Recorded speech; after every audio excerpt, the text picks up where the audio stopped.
So we were reading about the spirit of Bhagavad Gita. We discussed the spirit number 1 is that the position of the teacher. The teacher is Lord Shri Krishna himself, and he is the absolute truth. And how do we know he is the absolute truth? So this is known from Vyasadev, from Bhagavad Gita, where Gita itself says Krishna is the Supreme Lord. Then from so many authorities in Vedic literature, like the Acharyas in recent age, like Shankaracharya, Ramanujacharya, Nimbarka Swami, Vishnu Swami, Chaitanya Mahaprabhu.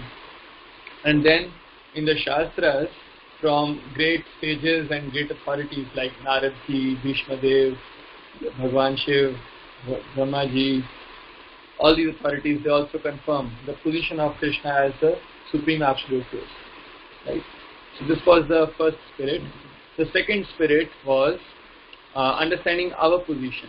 What is the position of a student? Who is a good student? So it starts with that a good student is that who is a right thinker, and who is a right thinker? Who is neutral, who is unbiased. So what makes us biased? Okay, question. What makes us biased? Question. Please write on the chat window. We discussed in yesterday's discussion what makes us biased. Selfishness. Yes, correct answer. Any other answers? Means there are so many things which can. Previous experiences. Very good. Yes. Previous experiences make me biased. What else makes me biased? Maybe you can elaborate on selfishness and previous experiences. Give some more examples. Attachments, yes, very good. Attachments make us biased. If I am attached to something, then I will be biased towards that. Right? For example, it is known like Mother Kaikeyi was attached to Bharata, so all her decisions were from that position, not a neutral position, but from a biased position. Right? More examples. You can give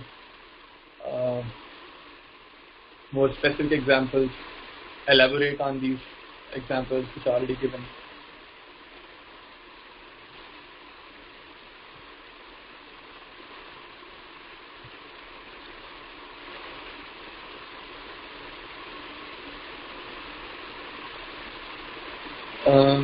Religion.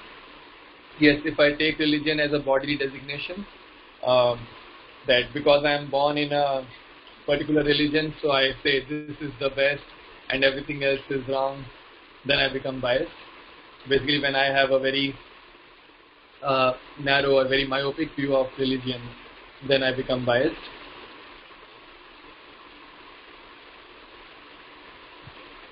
What else makes me biased?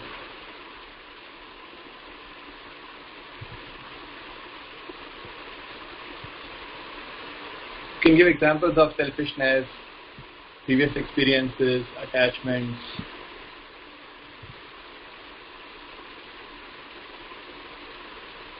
We discussed yesterday the example of attachment to name and fame, right? That makes me biased. I gave example of that many researchers, they will showcase their papers or their work as the best so that they can earn a lot of name and fame. Association. The kind of people you associate with makes your thinking biased towards a particular thought process. Yes. So association leads to attachment. Attachment leads to bias. Right. So association leads to attachment. Attachment makes us biased. Sense gratification, yes, very, very good answer. Sense gratification makes me biased. If I am thinking about my sense gratification, then I will be biased. So, for example,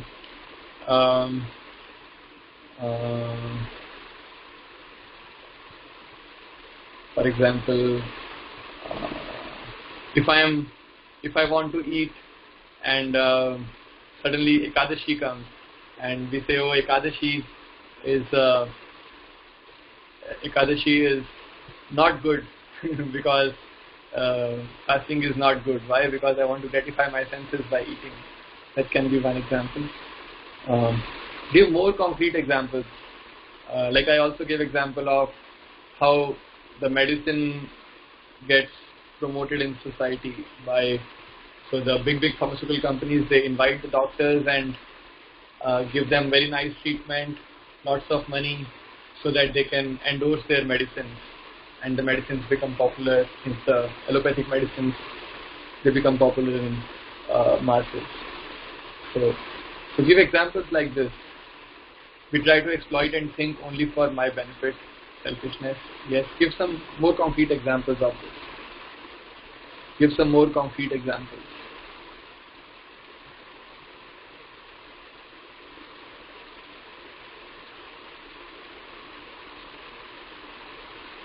Nobody's giving examples. Okay. Maybe take some examples from history or from current affairs. Advertisement makes us biased. Yes, that is very true. Advertisement, so what is advertisement basically? It is a kind of association, right? When you watch the advertisement, you are associating with that product. You are associating with the models who are showcasing that product. And because let's say I'm attached to a film star and that film star is advertising for something, then that attachment towards the film star also gets carried over to the attachment to that product. So in this way, advertisements, they make us biased. Good example, advertisements make us biased. What else? So because, okay. What else makes us biased?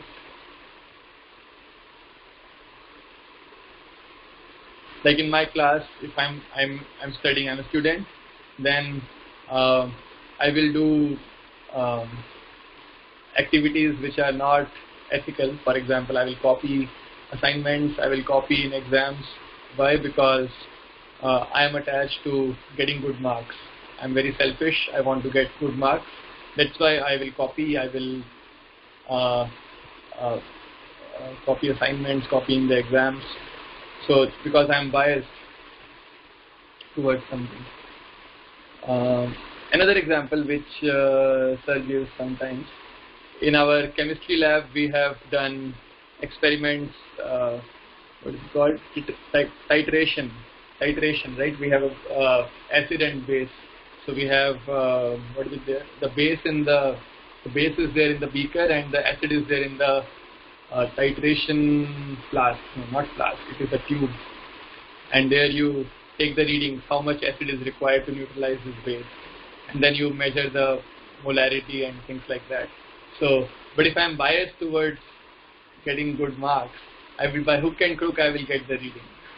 Right? Even if the reading is not correct, means I don't get that reading, but because I am biased, I will somehow make it that reading. Karna was biased to Duryodhana's side while Vibhishan was in the similar situation, but he was not biased. Yes. So Karna was biased because of envy towards Pandavas. Karna was biased because of envy towards specifically Arjuna. And that is why he was on Duryodhana's side. He said that enemy's enemy is friend. So he was envious of Arjuna and he saw, oh, Duryodhana is also enemy of Arjuna, so let me become friend with Duryodhana. Then this way, so his bias was because of envy. Then Vibhishan was in similar situation, but he was not biased. So Vibhishan was also in similar situation. His brother was on the side of adharma. His brother was doing adharma, so Vibhishan could also have stayed back, said, oh, this is my brother, how can I leave my brother? But he said no. He was not biased towards filial relationship or family relationship. He said, no, I will do whatever is right. I will follow dharma. I will without any bias. That's why he followed dharma without any bias, and he became he is glorified as servant of Lord Ram. Okay, I think many good examples have come up. What makes us biased? So we saw selfishness, attachments, envy, association which leads to attachments, sense gratification. These all things they make us biased. Okay, next topic is spirit number 3, means third spirit, building a relationship with the Lord. So how we should study Bhagavad Gita? We should study as a relationship, in a relationship with the Lord. Okay. Besides being a right thinker, one must be a friend and devotee of Lord Krishna. He should have simple faith in Lord Krishna's instructions. As Lord Krishna says in Bhagavad Gita 4.3, Sa evayam maya tyadya yogaha proktah puratanah bhaktosi me sakha cheti rahasyam hetaduttamam. So Arjuna is very good friend of Krishna and is a devotee of Krishna. Bhakta and Sakha. Translation is, that very ancient science of the relationship with the Supreme is today told by me to you, Krishna to Arjuna, because you are my devotee. Arjuna is Krishna's devotee as well as my friend. Therefore, you can understand the transcendental mystery of this science. Therefore, Arjuna can understand. So, one must accept Bhagavad Gita as it is, as Lord Shri Krishna spoke to Arjuna. In addition to no deletion or no addition or no deletion to his instructions. As the Prabhupada says in introduction, the spirit of the Bhagavad Gita is mentioned in Bhagavad Gita itself. It is just like this. If we want to take a particular medicine, then we have to follow the directions written on the label. We cannot take the medicine according to our own whim or the direction of a friend, but it must be taken according to the directions on the label or the directions given by the physician. Similarly, Bhagavad Gita should be taken or accepted as it is directed by the speaker himself. So this I'll put in quotes, maybe italics also, because this is from Prabhupada as it is. Okay, so Prabhupada in the introduction to Bhagavad Gita says that the spirit of Gita is, so we must follow the spirit of Gita. So just like we accept a medicine not whimsically, but as per the directions written on the label on the medicine, or as per the directions given by a teacher or a physician. Similarly, Gita should be taken as it is prescribed by Krishna or prescribed by a teacher who is follower of Krishna. Ultimately, Lord Krishna will reveal this knowledge to us if we are sincerely surrendered unto Him. He is there within our hearts, and He will reveal this knowledge as we hear from the bona fide spiritual master.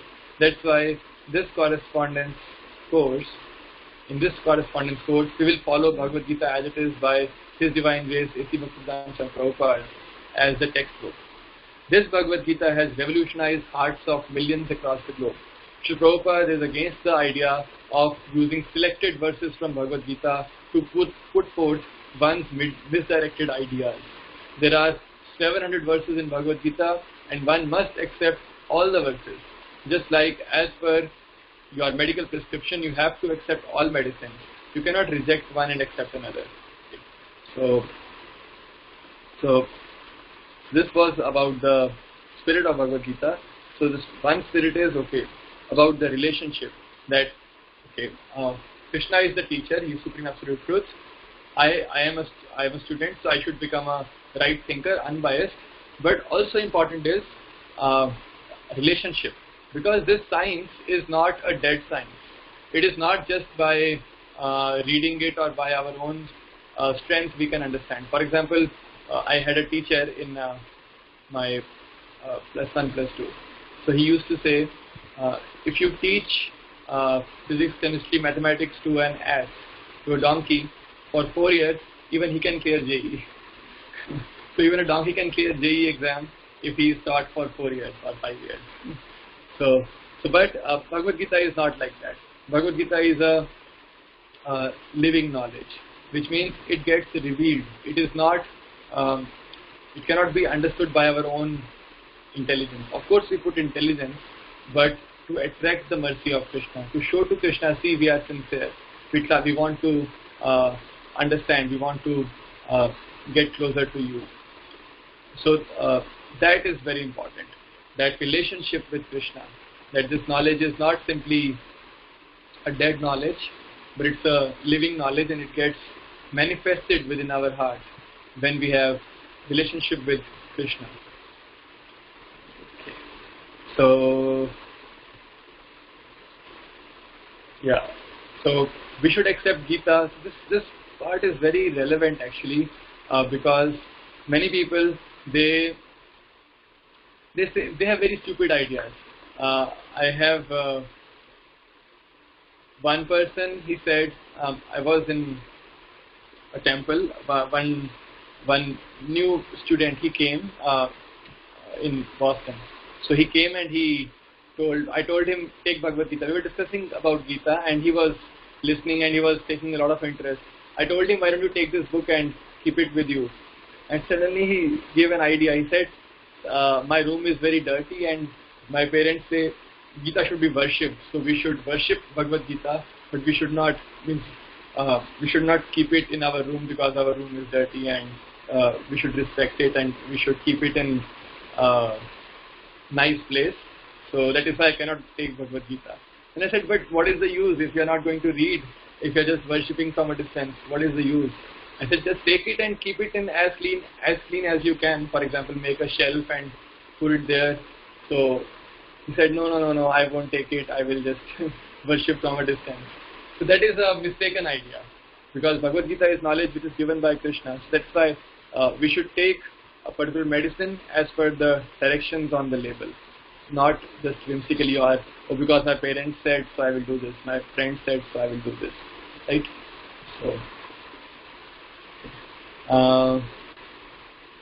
So this knowledge is revealed to us if we sincerely surrender to Krishna, and when we hear from bona fide spiritual master, when we hear from bona fide authorities, which means when we hear from genuine teachers. Okay, Krishna is the teacher definitely, but let's say we have some let's say we have a teacher who is teaching us. So for example, in our case, we are reading the book of Prabhupada. So Prabhupada is our teacher, he is teaching us, and what he is teaching, it is his responsibility that he conveys the message as it is, without addition or without deletion, without adding something of his own idea, without deleting any of Krishna's idea. So if that is done, then that is called a bona fide spiritual master, and that's what Prabhupada is doing. Prabhupada is transmitting the message without any bias, without any addition or deletion. So, and okay, what is the proof? The proof of pudding is in eating. So I have, so you also must have seen so many, Jivanath Prabhu had come in this semester. Jivanath Prabhu had come, and Jivanath Prabhu, he was from America, right? And he read Bhagavad Gita and his whole life transformed like anything. You all have met him and you have seen. Similarly, there are so many devotees all around the world, or so many people who are born in America or in let's say Africa or in Europe, UK, Asia, Australia, everywhere. People have, just by reading Bhagavad Gita, their lives have completely transformed. You can imagine they were eating meat before, like gross meat. You cannot even see what kind of meat they eat. They eat raw meat many times, and sometimes they cook and you cannot even see, like meat is hanging and they are peeling it off. It's very bad. You cannot even see that. So that kind of people, even they gave up everything, gave up meat eating, gave up intoxication, and they gave up all bad habits, and they became so pure. Started chanting Hare Krishna, and even now they are chanting very sincerely. Now their generations are also chanting, and new people are also getting connected and getting benefited.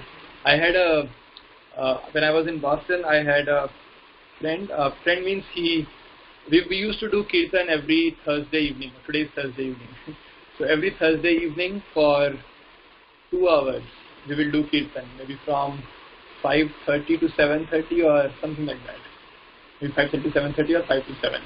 We will do kirtan in the square. Square means public place, means it's a very rush area, Copley Square, the heart of Boston.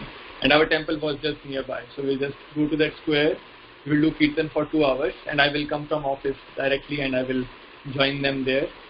And we'll do kirtan for 2 hours and then we will go back to the temple. So once we were doing kirtan here, and one boy came, means very tall and very well built, and he started doing kirtan with us. Like many times people used to come and they will do kirtan with us for some time and then they will leave. But this boy came and he was standing and he liked it, and so he came like that for 2-3 weeks. Means Thursday he will come, and then once he asked us, so where do you guys live? And we told him about the temple. He came with us to temple and attended the evening program, Arati, and had prasad there. Means we have means in Boston Temple we have 3 meals: breakfast, lunch, dinner for everybody. Like whoever comes to the temple for darshan or for visit, they get prasad, full prasad without any distinction. So anytime they come, prasadam is always available for them.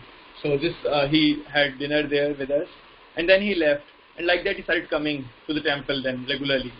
He will come to temple very regularly, and then he started doing some services. Like he helped in his like many services there, and then slowly he moved to the temple. While I was there, he moved to the temple, and his name was Abdullah. He's from Nigeria, I think Nigeria. He's from Nigeria, and Abdullah, a very nice devotee, very pure-hearted and very clean. And so how he transformed, it is very strange that how he got attracted towards Krishna so much. He does so much services for Krishna. He does very nice kirtan also. He likes to sing Hare Krishna so much. Okay, so this is the revolution which this Bhagavad Gita has caused. This Bhagavad Gita has revolutionized hearts of millions across the globe. So that is why we should take it as a serious business. This is something really great. Okay, subject matters, and okay, I think we can finish it in the next discussion. And I would request you that you watch the videos which sir has posted on the which are there on the portal, the course portal. And let's aim for giving a test on Sunday, because by then our sections will be over, and you also watch the videos. Let's say all of us we give the test on Sunday, whenever convenient to you. Is that all right? Is that all right? Anybody has any questions?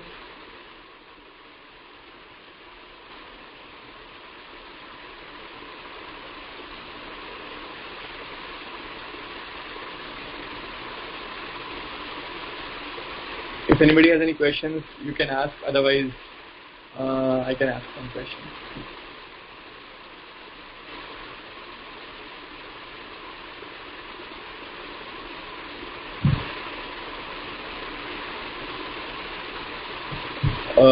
Dreams. I don't know much about dreams. You wrote an email also, but I don't know much about dreams. You can ask there. Okay. Religion versus spiritual. Okay. So this is the nature of our contaminated consciousness, that whatever is there, we try to reduce it to something very mundane. For example, I get an idea which is very nice idea, but I will somehow exploit it, or I will, because of my own misunderstanding, I will make it totally mundane.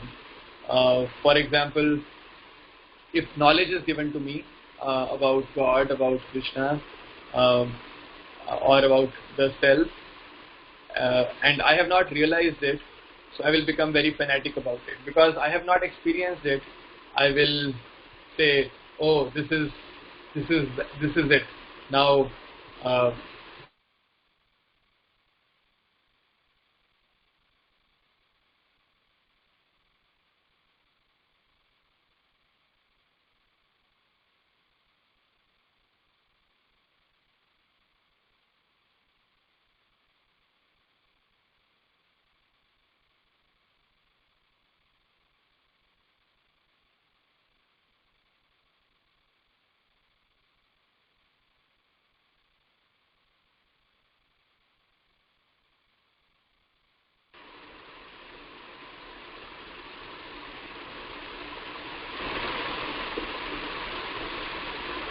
not getting a good example.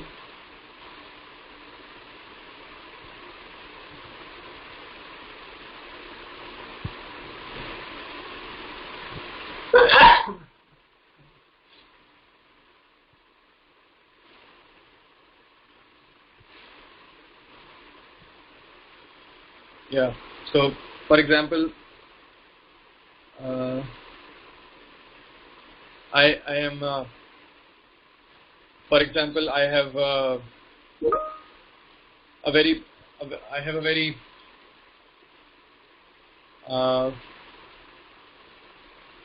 Yeah, I'll tell you one example. Let's say I am a student of IIT Kanpur, right? And I think I'm a student of IIT Kanpur, and now I get attached to this idea. IIT Kanpur is the best. Every other IIT is just not uh, just not good. So anybody comes from IIT Bombay, I will say, oh, IIT Bombay is useless. Oh, IIT Delhi is useless. But actually, if a knowledgeable person is there, he will not ask whether you are from IIT Kanpur or Bombay or Delhi. He will say, what is your subject? What do you study? What is your understanding of the subject? What, how much do you know about it? Right? So the conversation will be at different levels. But a person who is very mundane, what they ask, oh, which college are you from? Oh, IIT Kanpur. Okay, this is not good. IIT Bombay is good. No, IIT Bombay is not good. IIT Delhi is good. And they discuss like that. But they do not ask, what is your knowledge? Right? What is the level of your knowledge? What do you know? How much do you know? So they just become attached to their own schools. Because I am from IIT Kanpur, therefore IIT Kanpur is the best. It should be the best. And other person will say, no, because I am from NIT Rourkela, so NIT Rourkela should be the best. Or NIT Trichy is the best. So this is why we become attached to designations like that. That is why Naraji says, Sarvopadhi Vinirmuktam Tatparetvena Nirmanam. Sarvopadhi Vinirmuktam means we have to become free from all designations. That is the meaning of unbiased, right? Unbiased. If I am biased for a particular designation, similarly religion. So, okay, so what is the origin of the word religion? So, religion means connection. Religion means a connection which was kind of broken or shaken, and then you are reconnecting it. So it's the connection with Krishna. So religion means the connection with Krishna, and religion means rebuilding our connection with God, rebuilding our connection with Krishna. So that was the original meaning of religion, but now it has become so distorted. Why? Because somebody is given little knowledge about God. Okay, what is God? And then people say, okay, this is the idea of God. Some idea of God, as God is not a very easy concept to understand. It is so huge that our brain is very, very tiny, and so we get a very materialistic or very myopic or very reductionist kind of idea of religion. So, for example, if I am told, okay, you fast on Ekadashi. So why to fast on Ekadashi? Because yes, you can remember Krishna very well on Ekadashi day, and you can control your senses by fasting. So this is a good idea. Okay. Somebody else is told you fast on this day, because the idea is same. The idea is you can meditate on God nicely, you can control your senses nicely, but it's a different day because that is coming in a different culture, maybe in a different place, in a different country or a different climate, right? So everything is different. But if I am not spiritually enlightened, in the sense, if I don't know the principles, I just know the superficial days. I will ask, oh, when do you fast? He will say, I fast on this day. Oh no, I fast on Ekadashi. Oh, you are useless because you don't know. Because Ekadashi is the day on which we should fast, not on any other day. Other person will say, no, this is the day when we should fast, not on any other day. And we fight for this very, very foolish reason, right? Because no two means when we talk of the surface form, they might be different, but the underlying reality or underlying principle is the same. That is why when we read Bhagavad Gita, Gita gives us the principles of spirituality, like the idea of soul, that you are not body, you are soul. Idea of Samadarshi, as Sir was discussing 2 days ago. Samadarshi means a person with equal vision, how he treats everybody equally, not just human beings but also animals, but also plants, right? And then we discuss the idea of what other ideas do we discuss in Bhagavad Gita? So we discuss the idea of soul, Samadarshi, the idea of getting biased by 3 modes of material nature, right? 3 modes of material nature, they bias us: mode of goodness, passion, ignorance. These are general principles. They are applicable to everybody, whether you are born in India or America or Africa or Pakistan, wherever. These principles hold everywhere. These are the general principles. And in the surface form is, okay, how we implement them in our practice. Practices may be different. We are practicing, let's say, fasting on Ekadashi. Somebody else is practicing fasting on some other day. We are practicing serving in a particular way. Somebody else is practicing serving in different way, right? So surface forms are different. And then, okay, this is one reason. Another is that there is level of consciousness. So for example, if I'm a beginner, I'll be told very simple rules and regulations, right? And I will be told very simple principles. Okay, just understand that you are spirit soul and do not do anything to harm others, in the sense that be Samdarshi. Don't harm others. Don't unnecessarily put them in difficulty. And somebody else who is a little more advanced, he will be told, okay, you do not harm not only the human beings but also do not harm the animals, do not harm the plants also. So he'll be told further more elaborate principles, right? Do not harm even animals and plants, right? And he'll be told even further principles that, okay, whomever you meet, you tell them about Krishna, give them Krishna consciousness, tell them about spiritual life, importance of spiritual life, right? So that is advanced. And what will the basic? The basic will be, speak the truth, do not speak lie, do not cheat anybody, be very clean in money matters, like do not be greedy for money, and do not cheat others to get more money. Like very basic, these principles will be told. But a higher principle is, okay, you're not harming them, but do some good to them by telling them about Bhagavad Gita, telling them about Krishna consciousness, right? So based on, and also then who is God? So a person with a very beginning understanding. So there are 4 levels of understanding even here we can see. A person with a very basic understanding of God, he will say, he will have a fear from God. He will say, oh, I am a very God-fearing person. Why God-fearing person? He's afraid that something bad may go if I do not surrender to God, or if I do not practice this rituals. Something may go wrong. So he comes to God, but with a feeling of fear. And then another kind of consciousness is when somebody approaches God with a fear of some desire to get something.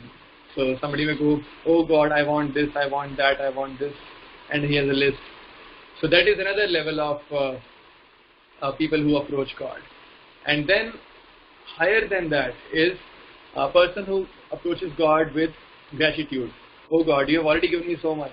I am so thankful to you. You have given me good intelligence by which I am able to study You have given me good environment where I am able to be very peacefully situated.